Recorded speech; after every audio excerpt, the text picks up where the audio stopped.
Mesdames, Messieurs, bonsoir. Bienvenue à ce bulletin d'information avec Danis David Léjustal.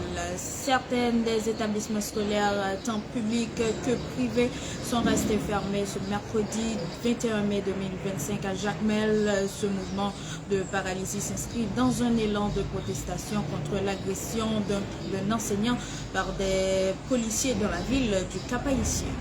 Un agent de la brigade de sécurité des aires protégées BESAP Roche Kamajan lui a été arrêté le lundi 19 mai 2025 par la police nationale du Sud-Est. Selon la PNH Sud-Est, Roche Kama a ouvert le feu lors d'un incident survenu à la suite d'une altercation entre des agents de la BESAP et un chauffeur de taxi-moto à Raymond-les-Bains, commune des Cayes-Jacmel. Le dossier est entre les mains du service départemental de la police judiciaire en attente de transfert au parquet.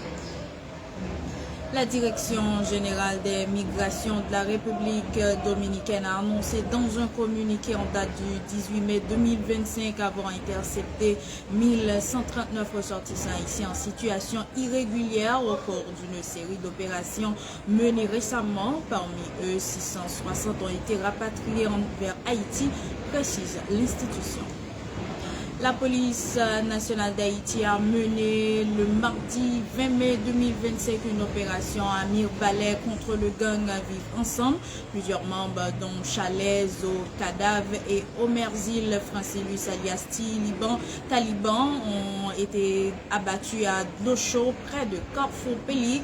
Des armes à feu ont été saisies. Le gouvernement haïtien dirigé par Alex DJ Fizeme affirme qu'il est encore possible d'organiser le référendum constitutionnel et les élections générales d'ici le 7 février 2026 lors de la 9e édition du programme Les Mardis de la Nation. Le 20 mai 2025, le ministre délégué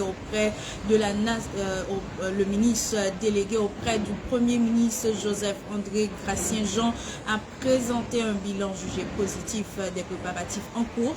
Il a notamment souligné la tenue des assises départementales à travers le pays et dans la diaspora sous l'égide du comité de pilotage de la conférence nationale. Dans un communiqué, la primature a réitéré l'engagement du gouvernement avec le soutien du Conseil présidentiel de transition à respecter les principes républicains et à ramener l'ordre démocratique.